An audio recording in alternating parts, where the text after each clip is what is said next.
BPL টি-20তে তৃতীয় দ্রুততম half সেঞ্চুরির কৃতিত্ব দেখিয়েছেন খুলনার উইকেট কিপার ব্যাটসম্যান মাহিদুল ইসলাম অঙ্কন। চিটাগাং কিংসের বিপক্ষে 18 বলে হাফ সেঞ্চুরি করে মাহিদুল বিপিএল টি-20তে দেশের ক্রিকেটারদের মধ্যে দ্রুততম 50 গড়ার রেকর্ড করলেন। মঙ্গলবার মিরপুরে চিটাগাংয়ের বোলিংয়ের ওপর দিয়ে ঝড় বইয়ে দেন খুলনার মাহিদুল ইসলাম অঙ্কন। অস্ট্রেলিয়ান উইলিয়াম জাইলসকে সাথে নিয়ে পঞ্চম উইকেট জুটিতে 34 বলে 87 রান তোলার পথে মাহিদুল 22 বলে করেন অপরাজিত 59 রান। সেখানে 18 বলে 6 ছক্কায় হাফ সেঞ্চুরি পূর্ণ করেন মাহিদুল, যা বিপিএলে তৃতীয় দ্রুততম এবং দেশের ক্রিকেটারদের মধ্যে দ্রুততম হাফ সেঞ্চুরি।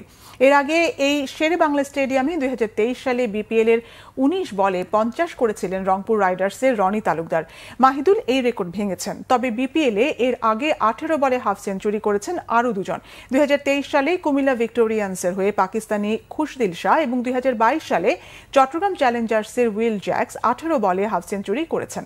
যদিও বিপিএলে দ্রুততম হাফ সেঞ্চুরির রেকর্ড ওয়েস্ট ইন্ডিজের সুনীল নারিনের দখলে। 2022 সালে কুমিল্লা ভিক্টোরিয়ান্সের হয়ে নারিন 13 বলে হাফ সেঞ্চুরি করেছেন। অন্যদিকে 2012 সালে পাকিস্তানের আহমেদ শেহজাদ বরিশাল রানার্সের হয়ে বিপিএল এর দ্বিতীয় দ্রুততম 16 বলে করেছেন হাফ সেঞ্চুরি। তবে আন্তর্জাতিক টি-20তে বাংলাদেশের দ্রুততম 50 রেকর্ডটিও হয়েছিল 18 বলে। 2023 সালে আয়ারল্যান্ডের বিপক্ষে এই কৃতিত্ব দেখিয়েছেন লিটন দাস।